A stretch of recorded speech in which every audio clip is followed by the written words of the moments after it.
And welcome back to the show, everyone. Your host, Michael. We are continuing our lectures here on the Magisterium with Dr. John Joy, who is going to walk us through the infallible character of ecumenical councils and also speak a little bit more broadly about ecumenical councils. But before we dive in, welcome back to the show. How are you, Dr. Joy? I'm doing great, Michael. Thanks so much. Yeah, looking forward to this one. It's been a little while since we did one of these, I think. So good to be back. It has, and it's definitely good to have you back. So, yeah, go ahead and dive in, take it wherever you want to go. All right, thanks so much. So I'm going to speak just very, very briefly about what is an ecumenical council. So, what makes a council ecumenical? According to the Catholic understanding, that's obviously a disputed point between the Catholics and the Orthodox. I'm not going to get into the apologetics for it too much, but just sort of lay out the Catholic position. We'll talk about the conditions for infallible teaching in an ecumenical council. So, kind of where and when are ecumenical councils teaching infallibly? How do we identify the infallible teaching within their teaching?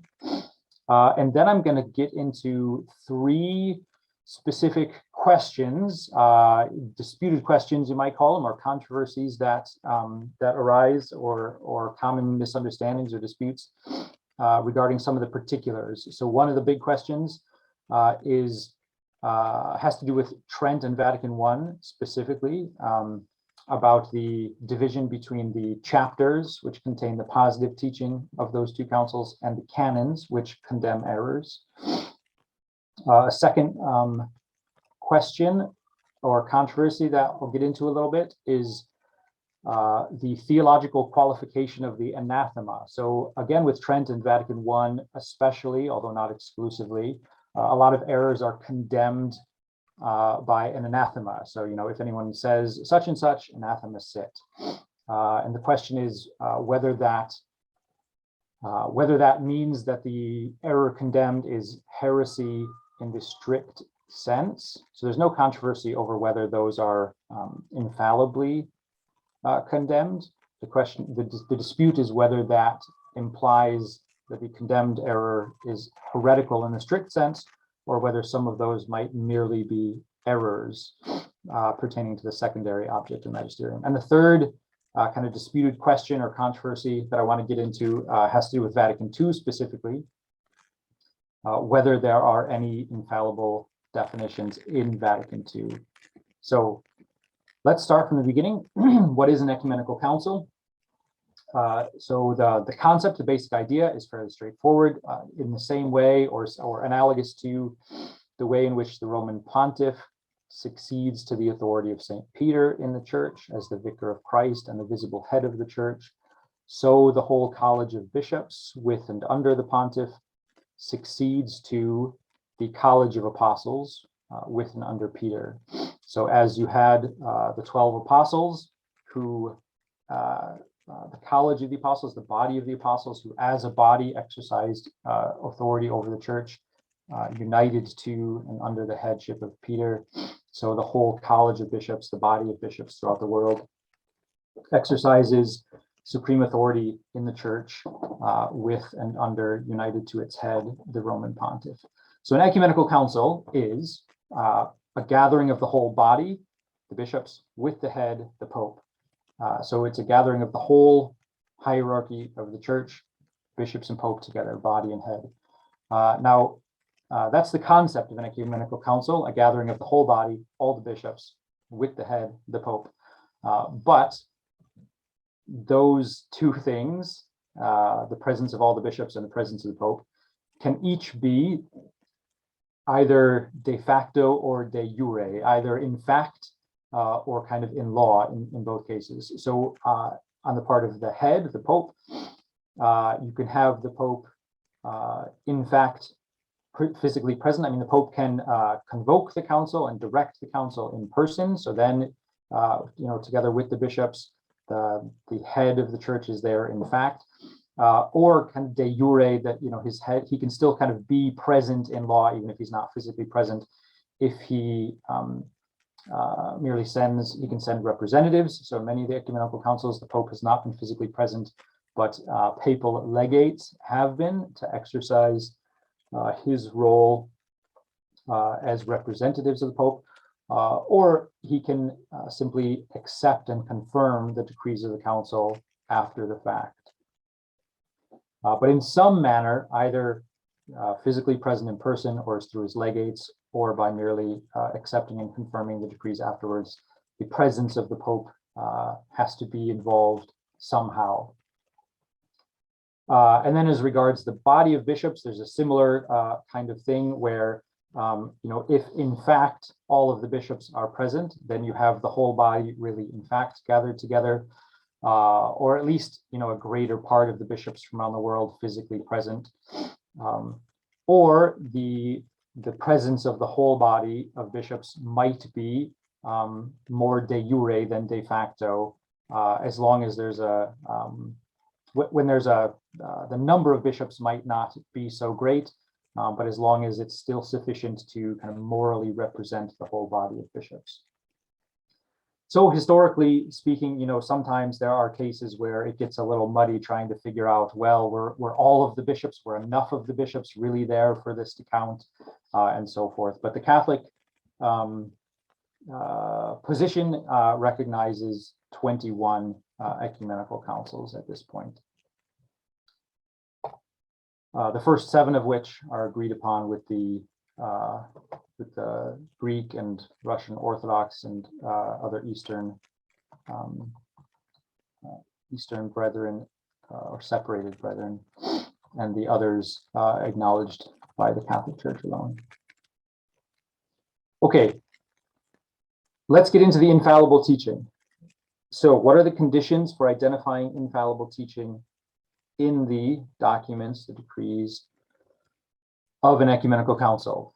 A very important principle and starting point for this is that they must be the exact same conditions that we would use to identify infallible teaching in papal statements. So when we have the criteria from Vatican I listing what is required for the Pope to teach infallibly, the conditions for an ecumenical council to teach infallibly will be exactly the same. If they weren't exactly the same, so exactly the same, at least in a parallel sense.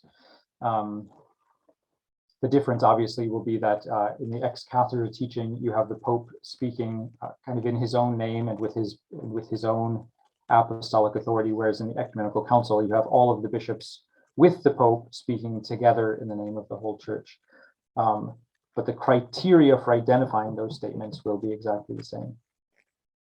If they weren't exactly the same, we would have a big problem, which would be if they weren't the same conditions, then one or the other of the two would have a broader scope for teaching infallibly than the other, which would imply a greater magisterial power of one than the other. So if the ecumenical council had a greater magisterial power, it would imply that the church has a greater authority and a greater jurisdiction than the Pope, which would be contrary to the teaching of Vatican I. And if the Pope had a greater authority or a greater extension, greater power of his magisterial teaching than the ecumenical council, this would also be contrary to the teaching of the church that and contrary to logic as well, because the Pope plus the bishops can't equal less than the Pope alone. So the very same 3 criteria will apply as those for ex cathedra teaching, and those have to do with the subject, the object, and the act of teaching. So the subject, who's teaching; the object, what are they teaching about; and the act, how are they teaching or in what manner. So on the part of the subject, the criterion is that the teaching must be coming from one who has supreme authority in the church, and one who is exercising supreme authority in the church. So with the Pope, that means he has to be speaking in his official capacity as head of the whole church. With an ecumenical council, that means it has to be speaking as the subject of supreme authority in the church, which is verified in every case basically by definition. So an ecumenical council, by definition, is the whole body of bishops united with the head, the Pope, and exercising that supreme authority over the whole church. So I don't think you'll find any case of an ecumenical council teaching which fails to meet that first criterion. Whereas in the case of the Pope, he may often not meet that criterion if he's acting merely as the local bishop of Rome, or even speaking in a private capacity on Twitter or on an airplane interview. I suppose an ecumenical council could do something like that as well. It'd be a bit odd. Second criterion has to do with matters of faith and morals. So just like in the case of ex cathedra teaching, the disciplinary statements of ecumenical councils are not going to be infallible, only in the teaching on faith and morals. And this is very common. So this criterion is very commonly verified. Most of the ecumenical councils do, probably all of them, do treat of faith and morals to some extent. Although certainly they do often treat of disciplinary matters too. So a first kind of major or broad distinction in the texts of the ecumenical councils will be to divide the doctrinal teaching from the disciplinary legislation. Okay, and then the third criteria is that the teaching has to be proposed in a definitive manner, and this has to be manifest somehow. So we can't make any assumptions going in. We have to look for doctrinal teaching on faith and morals, which is being proposed openly, clearly, manifestly, in a definitive manner. This is the real key to identifying the infallible teaching. It's the very same note of definitiveness that we look for in papal statements.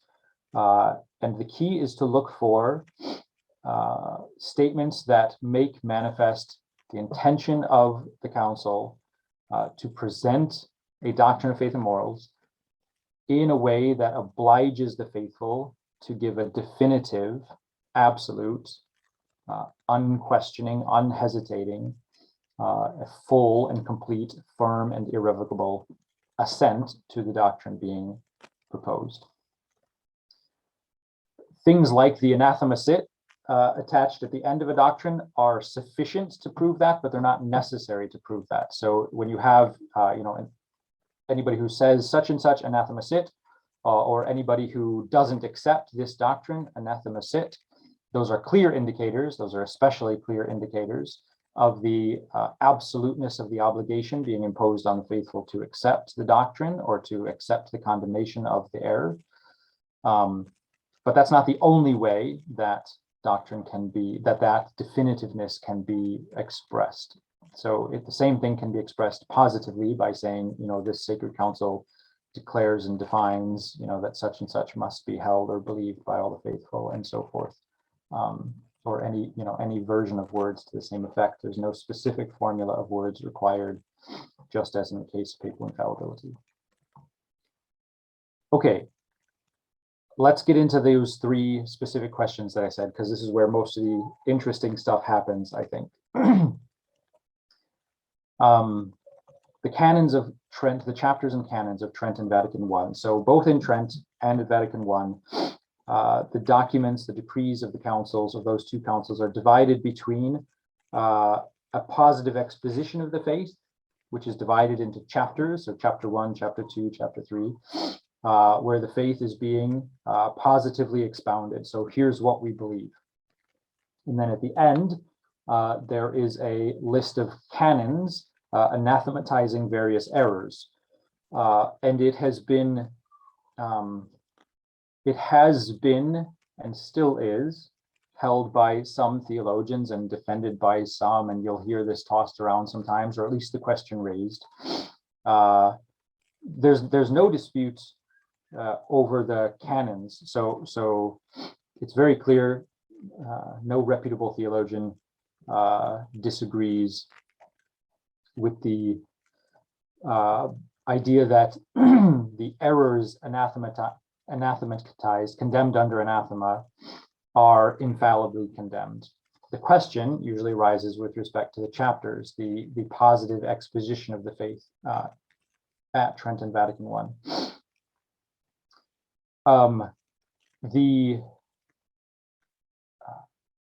Well, let's see, the only way, the right way to answer the question is to look at Trent and Vatican I. We'll start with Trent.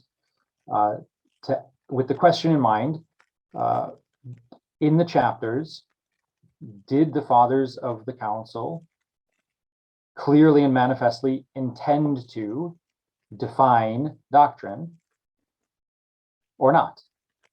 And if they did, we want to see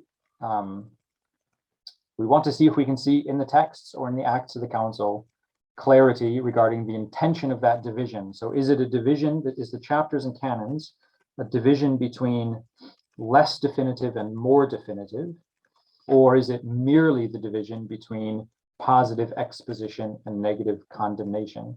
It's very, very clear from the history of the church and from sound principles of theology that there's nothing intrinsically in the way of a positive definition by way of positive exposition. So if you think of the Nicene Creed as the first infallible definition of an ecumenical council, it's a profession of faith by way of a positive exposition. It does include at the end, if anybody says against Arius, if anybody says that there once when he was not, and so forth, anathema sit. So it has the negative condemnation too. But certainly the first half, well, the greater portion of the Nicene Creed, of the original Nicene Creed, which begins with "I believe in one God" and so forth, is just as authoritative, just as binding as a rule of faith as the anathema against Arius at the end. And the Niceno-Constantinopolitan Creed, which comes from the next ecumenical council, expanding on the first, which has continued to be recited throughout the rest of the church history as a rule of faith, is entirely a positive exposition of what we believe and none the less definitive for all of that. So there's nothing necessarily involved in that division between a positive exposition of faith and a negative condemnation of heresy that would let us conclude that the chapters at Trent and Vatican I are not infallible, and that they are indeed infallible can be adequately proved from looking at the texts themselves. So to start with Trent, and just to take one of the decrees as an example, you can see something similar in many of the other decrees as well. But the decree on justification, the very introductory text of the whole decree says this, and I quote, "Since at this time, not without the loss of many souls and grave detriment to the unity of the church, there is disseminated a certain erroneous doctrine concerning justification, the Holy Ecumenical and General Synod of Trent, for the praise and glory of Almighty God, for the tranquility of the church and the salvation of souls, purpose to expound to all the faithful of Christ the true and salutary doctrine of justification." So there's the express purpose of the positive exposition of true doctrine, which is what distinguishes the chapters from the canons. But pay attention to what follows now.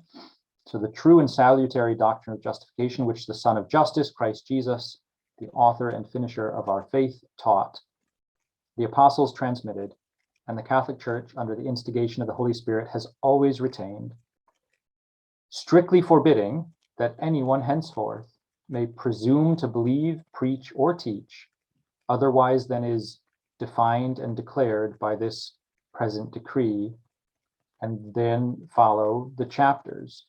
So you have the intention manifestly expressed at the head of the decree of the purpose to expound the true doctrine concerning justification, such that everyone is strictly forbidden to believe, preach, or teach contrary to what is here defined and declared. If that's not clear enough, there follows at the end of the chapters and before the canons this statement, quote, "After this Catholic doctrine of justification," so that refers to the contents of the chapters, "which, unless one faithfully and firmly accepts, one cannot be justified." So you couldn't have a more definitive expression than that. "It seemed good to the Holy Synod to add these canons, so that all may know not only what they must hold and follow, but also what they ought to shun and avoid. So it doesn't say, so that all may know which are the really important things that he really has to believe, as if the previous contents were not that, but merely what he must reject in addition to what he must hold and follow. So you couldn't have a clearer statement, though, of the definitive character of the chapters than that line which says, this Catholic doctrine of justification, referring to the preceding chapters, which unless he faithfully and firmly accepts it, no one can be justified. And you can see other statements like that in other decrees of Trent. So at least that doesn't mean that everything contained in every chapter of the positive decrees of Trent is necessarily infallible, but it is clear proof that the chapters are not to be excluded from giving definitive teaching, and that certainly in the decree of justification, the Catholic doctrine of justification presented in the decrees is presented as an infallible definition. Vatican I, a very similar case can easily be made. So you can look at the introduction to the texts at the beginning of Dei Filius and Pastor Eternus to see the stated intention of the fathers of the council to propose the faith of the church in a clear and binding way. But the acts of the council are quite interesting as well, and can make that even more crystal clear. So I'm going to read a little bit from the work of Joachim Salaveri from the magnificent manual of the early 20th century, early mid 20th century, Sacrae Theologiae Summa, the treatise on the Church of Christ. So Salaveri's manual on the church from this, his treatise on the church from this manual is one of the most important, influential, authoritative, authoritative in a theological sense, not a magisterial sense, treatments of the church prior to Vatican II. So it was kind of the high point of the manualist tradition. So on this question, he has pulled out some quotations from the Acts of the Council of Vatican I that are particularly helpful in illuminating this question. So he says, moreover, it is certain from the Acts of the Council that this was the meaning of the introductions. For the Reverend Alexander M. Teppa requested that in the introduction to the Constitution De Fide Catholica, that's the one that turned out to be Dei Filius, other more explicit words be added, quote, so that more expressly the error of those may be refuted, and he names Denzinger, which is kind of amusing, who contend that only those things in the chapters should be held as defined which correspond to the subject in the canons. So Denzinger's own personal position was that the only things that you could say were defined in the chapters would be the things that correspond exactly to what you find in the canons. So if there's something taught in the chapter, the opposite of which is not anathematized, then you can't hold it as definitive. And the request was made at Vatican I to exclude that error specifically by making clear in the introductions, just like we saw in Trent, the intention to define even in the positive chapters. Now, the reply to that request by Bishop Gasser on behalf of the Deputation on Faith, which was drafting the text, was, quote, that same point, although not with such explicit words, is already really stated in the introduction with the words. So you can read, if you read the text now as it was finally promulgated, the introduction says, but now, together with the bishops of the whole world, who, gathered in the Holy Spirit in this ecumenical council by our authority, sit and judge with us. So judge implies not only that teaching, but that imposition of teaching, which is the keynote of definition. And relying on the word of God, written and handed down as we have received it, reverently preserved and authentically interpreted by the Catholic Church, we have decided to profess and declare from this chair of Peter, in the sight of all, the saving doctrine of Christ, rejecting and condemning opposing errors by means of the power granted us by God. So there you have, according to Gasser, although not in completely explicit words, a declaration of infallible definition, at least a sufficiently clear declaration of the intention to both profess and declare the saving doctrine of Christ, that's the positive content, and reject and condemn opposing errors by means of the same power granted us by God. So there's no distinction in authoritativeness or in degree of definitiveness between the positive exposition and the negative condemnation. Gasser goes on to say, therefore, in these words, it is said that between the doctrine which is stated in the chapters of the Constitution on the Faith and the doctrine which is given in the canons, there is no difference other than what there is between the positive doctrine of faith and the negative. The first decrees what must be held by faith. The second, what must be avoided and condemned concerning the faith. Now, one distinction that still does remain between the canons and the chapters in terms of infallibility is still worth pointing out. In the canons which condemn errors, the errors are condemned very succinctly without additional explanations or elaborations. So the specific error is condemned and that's it, and you move on to the next canon. So the whole canon is infallible because it's always just the one proposition, the one error which is being condemned. In the chapters, you have the truths of faith being positively defined, but you do also have in the chapters some additional explanations, clarifications, the reasons why we believe a certain thing being put forward. And theologians are generally agreed that that not everything, absolutely speaking, in the chapters is infallible, but only those things which are being put forward assertively, directly, and principally.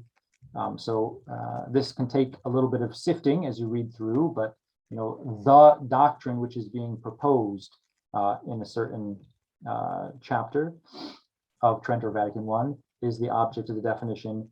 Whereas if there are things said in passing or incidentally or indirectly implied or arguments adduced for the conclusion, those things would not be held as necessarily definitive.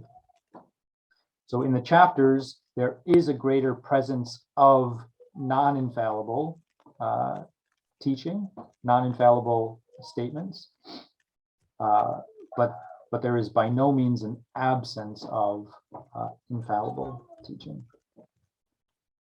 All right, I think I'm going to leave that question there and move on to the second question, the theological qualification of the anathema.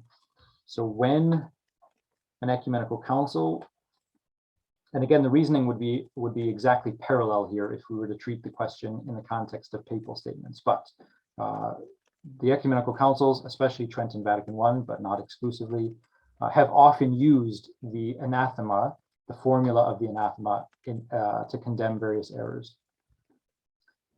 So the question is, I think the general kind of assumption, I would say my assumption for a long time, and what I've often heard and understood from conversation or from reading, and probably this was just being careless on my part, so I'm not accusing anyone particularly of error on this point, but my at least general impression for a long time was that when a council condemned something under anathema, that automatically should be understood to mean that the error being condemned was heretical in the strict sense, which means contrary to the primary object of the magisterium, and that the contradictory proposition, opposite to the condemned error, would be defined as a dogma in the strict sense, something to be believed by divine and Catholic faith as directly revealed by God, contained in revelation. and not merely something to be held as certainly true in connection with divine revelation. However, according to, again, getting into the Acts of Vatican I, and Saliveri is very helpful pulling a lot of this out. There was conversation about this. Well, okay, so first there's some difficulties that arise from that idea, that assumption that anything which has been anathematized is heretical in the strict sense, because there are some things in Trent which fall under anathema, which don't look like they are contained in divine revelation. It looks like a bit of a stretch. And Joseph Kloitkin at the First Vatican Council, who was involved with drafting, heavily involved in drafting Dei Filius and Pastor Eternus, especially Pastor Eternus, so as well as the broader constitution, the second constitution on the church, which didn't end up being promulgated at Vatican I. But in his notes to the outline on the church which he was drafting, he made reference to this, where he says, in the canons of Trent, on the Holy Eucharist and the sacrifice of the Mass, and also on matrimony, certainly there are not a few things defined which per se cannot be said to be revealed. So that would imply that the condemnations wouldn't be heretical. If they're not revealed per se, even though infallibly defined, that would mean they're in the secondary object, and that the errors opposed to them would be errors, but not heresies in the strict sense, even though anathematized. And at Vatican I, when the canons were being formulated and discussed and debated at the council, the canons concerning, in the first constitution that was promulgated, Dei Filius, on the Catholic faith, that document discusses the Catholic faith and has one of the large chapters is on faith and reason. So there are many considerations regarding the relationship of faith and reason, and the ability of the church to teach definitively, even on philosophical matters, insofar as they're connected to divine revelation and so forth. And so some of the canons, there was argument amongst the fathers, a debate, concerning the appropriateness of condemning certain propositions under anathema, and it involved exactly this question of whether doing so implies that the error is strictly heretical, or whether anathema is to be understood more generally as condemning anything which is either heretical in the strict sense or erroneous in the sense of being at least contrary to the secondary object of faith. So some of the fathers, assuming that by the canons only heresies in the strict sense are being condemned. So reading from Saliveri here, some of the fathers at Vatican I, assuming that by the canons only heresies in the strict sense are being condemned, they strongly attacked the canons which touched on errors concerning the preambles of faith and concerning philosophical doctrines, for the reasons that I was just explaining.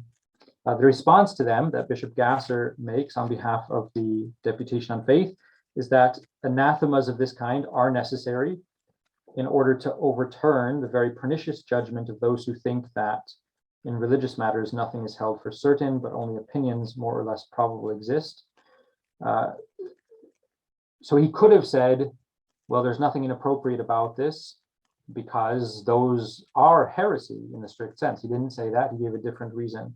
They insisted and said that those who deny the preambles of faith are unbelievers, and therefore an anathema in no way affects them, because the anathema cuts you off from communion with the church. And if they're not part of the church to begin with, then if they're unbelievers to begin with, then they're not affected by an anathema. And Gasser's answer again was, even though they're unbelievers, still they are baptized, many of them, and so they can be judged by the church. And he added, the same anathemas are also directed against those who believe that the systems of philosophers, even if they are pantheistic, can be reconciled with the Catholic Church. So again, he doesn't reply by saying, the errors being condemned are strictly heretical. He gives a different reason. Some others said these men should not be condemned with an anathema because they have merited well of the church and humbly submit themselves to the decrees of the Holy See. His response is that to those who humbly submit themselves, the anathemas do not apply, but only against those who obstinately defend an error rejected by the church. And he says an error, not a heresy. Others insisted, again, faith condemns heretics of faith. Reason condemns heretics of reason, lest faith be too involved in philosophical matters. So they're coming closer to the point here, arguing that the anathema, which implies something of faith, should not be applied to something merely philosophical.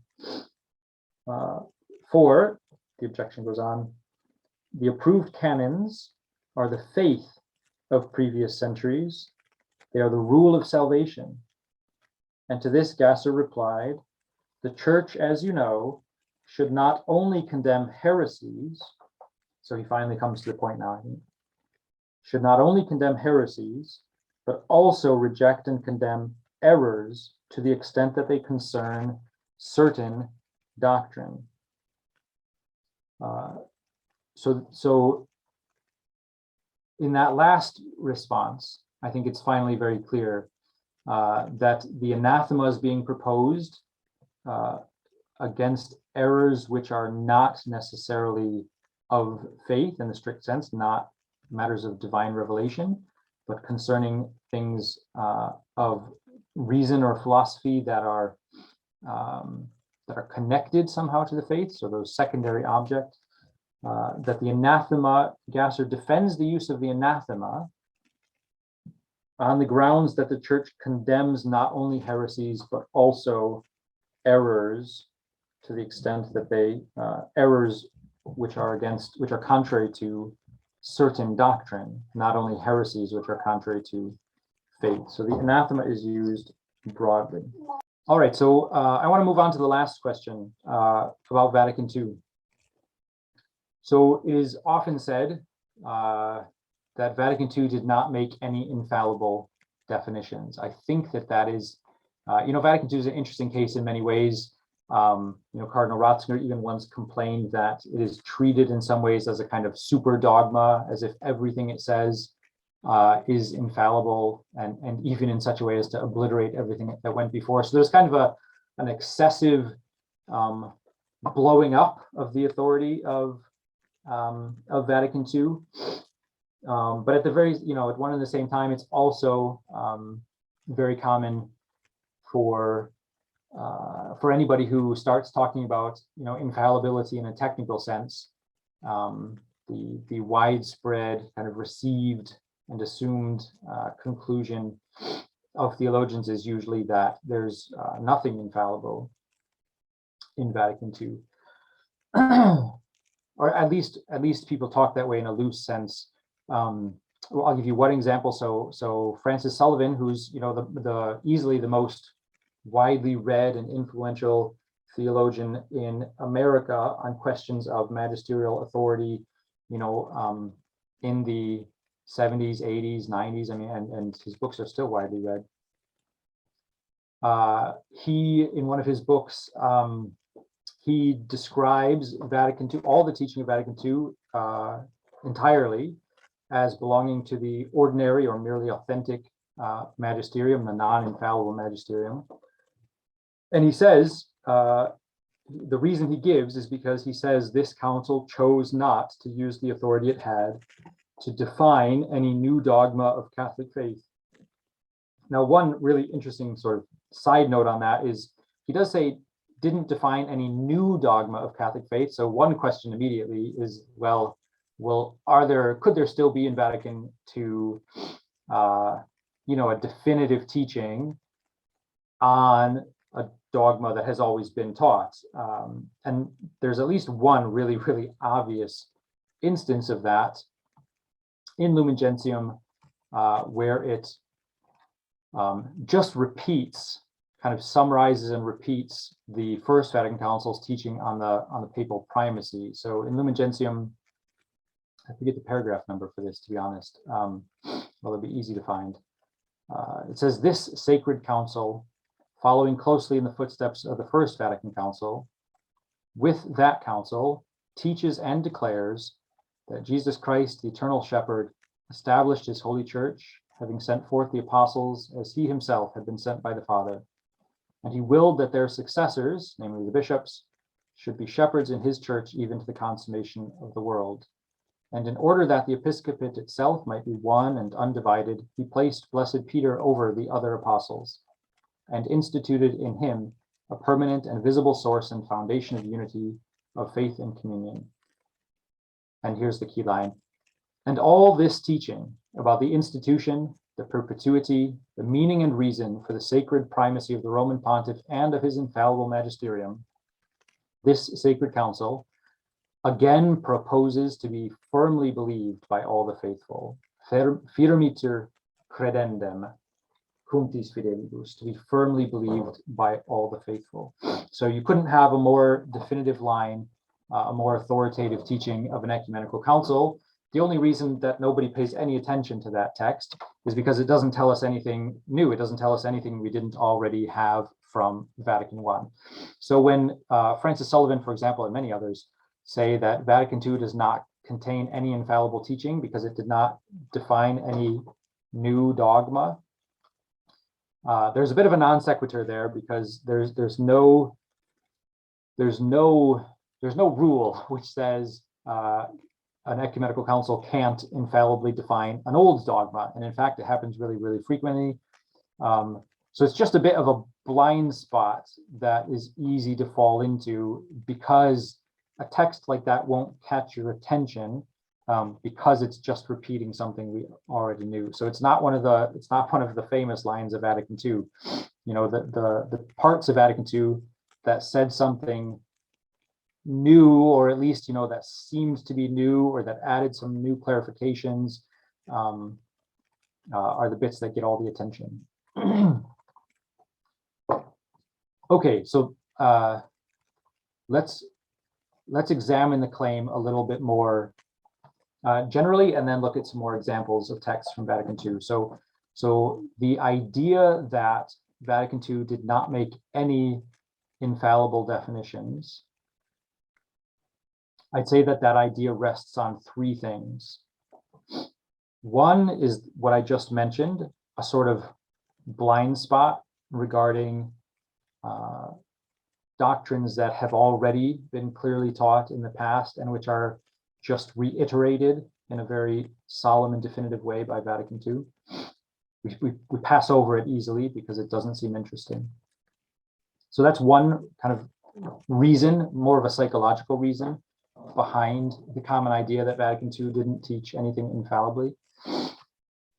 The other two reasons are more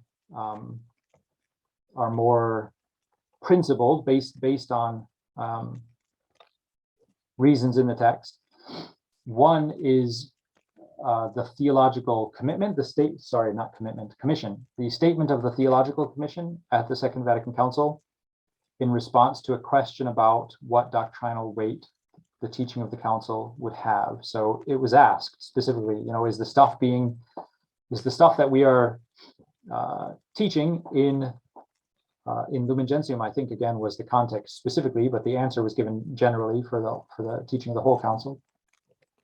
You know, what weight of authority is the doctrine being presented with? The answer was, and I quote, "In view of conciliar practice and the pastoral purpose of the present council, this Holy Council defines matters of faith or morals as binding on the Church only when the council itself openly declares so." So two things. One, that establishes a kind of presumption against there being infallible teaching in Vatican II. So, which is the opposite of what we saw in Trent and Vatican I. So the introductory statements, you know, in the decrees of Trent and Vatican I, begin with this very high statement of declaring the intention to teach and define with great certainty and authority the truth of the doctrine, you know, which must be believed for the sake of salvation. which establishes from the outset a presumption in favor of infallible teaching. And then the process is removing anything that is given, that is stated merely incidentally or in passing, or given as a reason for the doctrine as opposed to the doctrine itself, and so forth. Whereas with Vatican II, the presumption is reversed according to this statement of the Theological Commission, which reflects the intention of the Council, that in view of the pastoral purpose of the Council, only those things should be considered defined, which the Council itself openly declares as such. Only those things should be considered to be defined as binding on the Church. So then a second point there, you won't find anywhere in the documents of Vatican II anything like the words, "We openly declare that we are defining this matter of faith or morals as binding on the Church."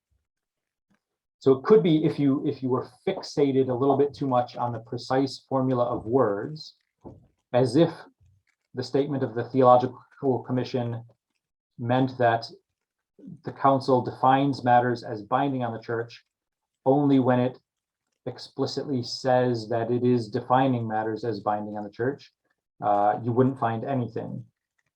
But it would be a mistake, as we've discussed before with the infallibility of the Pope, to assume that any definite verbatim set of words is required. And the statement itself of the Theological Commission appeals to conciliar practice, in view of conciliar practice, according to which there are several standard ways where a council can openly declare that a doctrine is to be held as binding on the Church.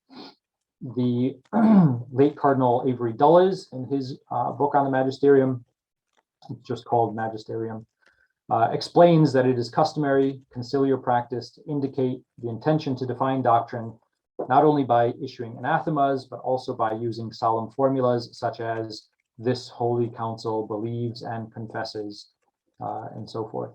And we do find such formulas occasionally. They're relatively rare in the documents of Vatican II, as we would expect from that general presumption against infallibility.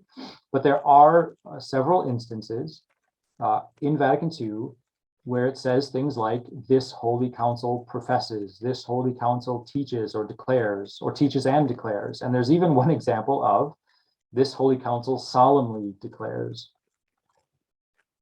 So even though that text of the Theological Commission does establish a presumption against infallibility, it doesn't exclude every possible instance of infallibility. It leaves room for some. The second basis, or the second textual basis, in addition to the kind of psychological reason that I mentioned, that I think is behind this claim that Vatican II did not teach infallibly, is a couple of statements from Pope Paul VI at the very end of the council, and then in a general audience a few months later, where he says that the council issued no extraordinary dogmatic pronouncements. That was at the close of the council. And then again at a general audience a few months later, he says that Vatican II avoided issuing solemn dogmatic definitions backed by the Church's infallible teaching authority. It avoided proclaiming in an extraordinary manner any dogmas endowed with a note of infallibility.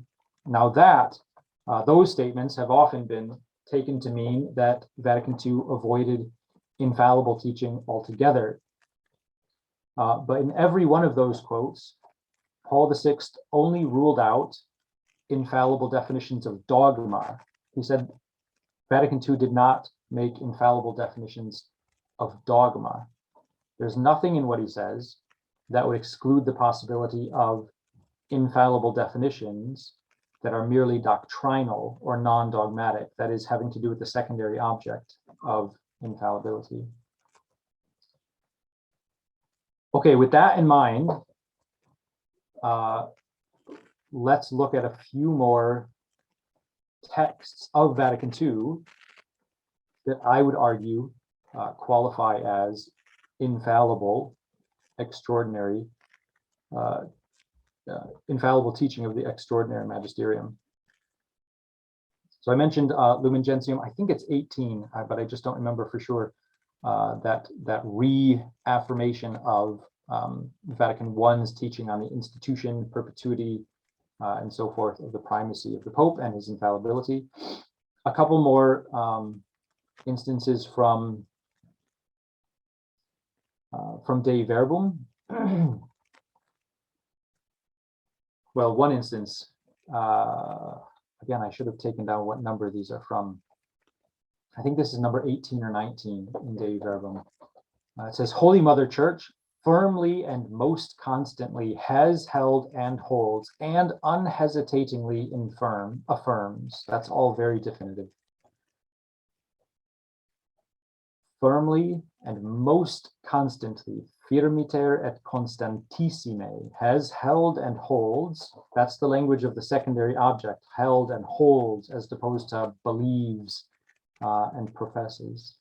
Has held and holds and unhesitatingly affirms that the four Gospels, Matthew, Mark, Luke, and John, are historical documents and faithfully communicate what Jesus, the Son of God, during his life among men and women, actually did and taught for their eternal salvation until the day when he was taken up. So that you might pause and ask yourself about that text of Dei Verbum. Well, shouldn't that be a dogma? I mean, the truth of the Gospels.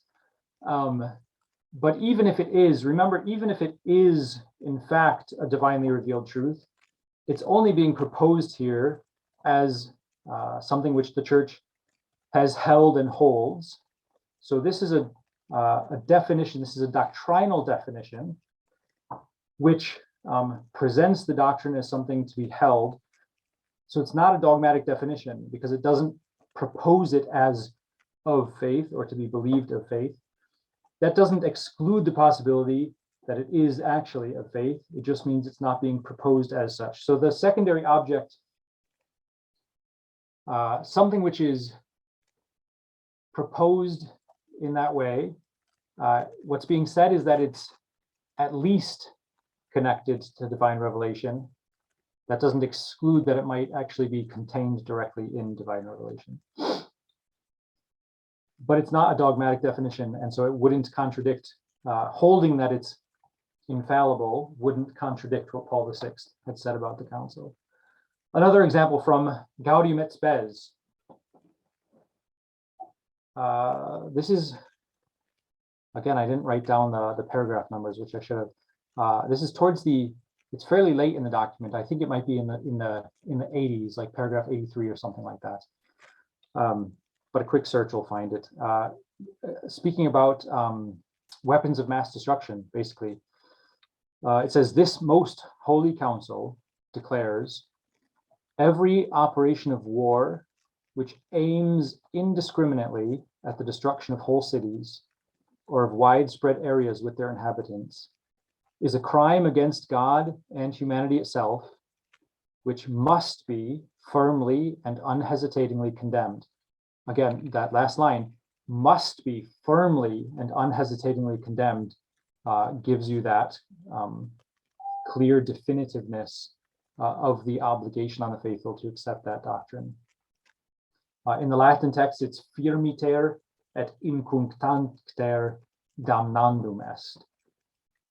From the Decree Orientalium Ecclesiarum, the decree on the Eastern churches, it says, this holy council not only bestows due esteem and rightful praise on this ecclesiastical and spiritual heritage, but firmly regards it as the heritage of the whole Church of Christ. Hence, it solemnly declares, classically definitive language, that the churches of both East and West enjoy the right and are bound by duty to govern themselves in accordance with their own particular rules, seeing that they are recommended by venerable antiquity, are more suited to the customs of their faithful, and seem more suitable for assuring the good of souls.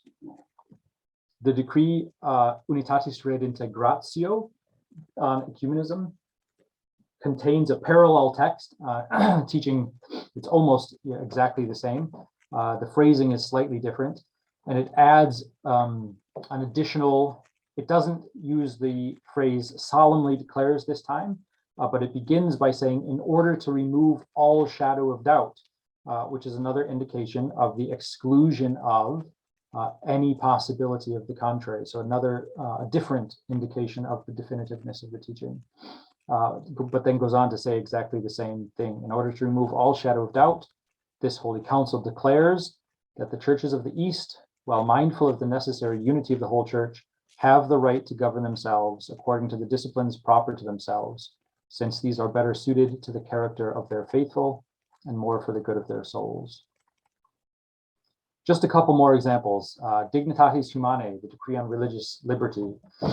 The opening of the document, so the very famous bit about religious liberty comes a little bit further on, but before declaring that, it says, this Holy Council professes, so that's a fairly solemn kind of introductory formula. This Holy Council professes that God himself has made himself known to the human race, the way by which, in obedience to him, human beings may reach salvation and blessedness in Christ. We believe, credimus, so that's again a classical way for an ecumenical council to declare that it is proposing something as a matter of faith. We believe that this one and only true religion subsists in the Catholic and Apostolic Church, to which the Lord entrusted the task of spreading it to all people. Now that part is easy to skip past because it's not the interesting bit of Dignitatis Humanae. But the text further on in the same document, it says, this Holy Council further professes that these obligations touch and bind the human conscience, and that truth imposes itself solely by the force of its own truth, as it enters the mind at once gently and with power.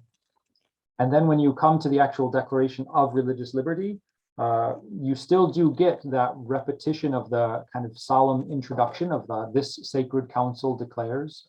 It says this Vatican Council declares that the human person has a right to religious freedom, and then goes on to describe that a little bit. And this synod further declares that the right to religious freedom is firmly based on the dignity of the human person, as this is known from the revealed word of God and from reason itself. Now, the interpretation of that is obviously very contested. Has been contested since Vatican II. It is the primary theological objection of Archbishop Lefebvre and the, well, maybe not Lefebvre himself personally, I don't know that well enough, but certainly of the SSPX, and has been, yeah, the right interpretation of this teaching on religious liberty has been subject of a lot of controversy. I think Thomas Pink does an excellent job reconciling it with the traditional teaching of the church. But it is asserted by Vatican II with at least some appearance of a more solemn authority by the use of the repeated use of that phrase. You know, this Holy Council professes, we believe. This Holy Council further professes. This Vatican Council declares. The Synod further declares. So it has a much stronger assertiveness than a lot of the other texts of Vatican II. It's probably, in my judgment, it's a little bit less clear than some of those other cases, like from Dei Verbum and from Orientalium Ecclesiarum, which says, solemnly declares. But I think there's a good case to be made that those statements of Dignitatis Humanae could be considered infallible. Two more examples. One from, of all places, Inter Mirifica, the decree on the instruments of social communication. That's like the last place you would expect to find really authoritative doctrinal teaching, right? And for the most part, you don't. But there is one line in there where the council takes up the question of the relationship between the rights of art, the so-called rights of art, and the norms of morality. And it says, since mounting controversies in this area frequently take their rise from false teaching about ethics and aesthetics, the council decrees that the primacy of the objective moral order must be absolutely held by all. So that hits all the check marks. This council decrees, so the invocation of the authority of the subject teaching, the primacy of the objective moral order, so it's certainly a matter of morals being spoken of here, must be absolutely held by all. The definitiveness of the proposition and the application to all must be absolutely held by all. The use of tenendum must be held as opposed to believed, places it again in the secondary object. Last example from Nostra Aetate. And again, this is the kind of line that is just passed over so quickly. Nobody notices it when reading Vatican II, especially when thinking about the degree of authority, because it's something so obviously true that nobody pauses over it. It's not controversial enough. But it's a beautiful truth, and it's reasserted very powerfully by Vatican II. It says, oh, this is from paragraph number 4. There's one instance where I did actually write down the paragraph number. So Nostra Aetate 4 says, moreover, Christ, as the church has always held and holds, semper tenuit et tenet, as the church has always held and holds, went willingly and with immense love to his passion and death because of the sins of all people, so that all may obtain salvation. So there's a handful of texts that I think are infallible teaching of Vatican II. So with that, I'll stop. And next time, I think we're talking about the non-infallible teaching, both of popes and ecumenical councils. Excellent work there, Dr. Joy. I have one question here, if you have just a moment. The question that I was curious about is, when it comes to ecumenical councils, when there's an anathema on an individual, are those definitive, or could they be reformed? Yeah, you're probably thinking of like anathematizing Pope Honorius back in the day. Honorius, right? Or some other figure. Yeah. So I will admit to not having studied that particular question very deeply. My assumption is going to be that is definitive, and the anathematization of Pope Honorius, at least historically, was treated, seems to have been treated as definitive. So, which council first anathematized him? The Sixth Ecumenical Council. Yeah. But then later ecumenical councils repeated the anathematization, didn't they? You probably know the history on this better than I would. Yes, and also multiple popes, whenever they were sworn in, right, would repeat it. Yeah. So my reading on that is that it is based on the practice of the church. It seems to have been accepted and taken as an irrevocable kind of decree. And I think that's the only way you can interpret it, because even though it was the condemnation or the anathematization of a person, it was after Honorius was already dead, so you can't really excommunicate somebody who's dead. Right. The anathema there, to me, doesn't seem like it implies excommunication principally, but really a condemnation of what he did, of what he taught, rather than of the person directly, even though it is an anathematization of the person by name. And if the object of it is a sort of statement on the reprehensibility of the act, then that would fall more easily, or be more comprehensible, the irrevocability of it. So if it's definitive in nature, would that then fall under a secondary object of infallibility? Yeah, certainly. So the bad actions of Pope Honorius are definitely not contained in divine revelation, right? So that could only be in the secondary object. I see. Okay.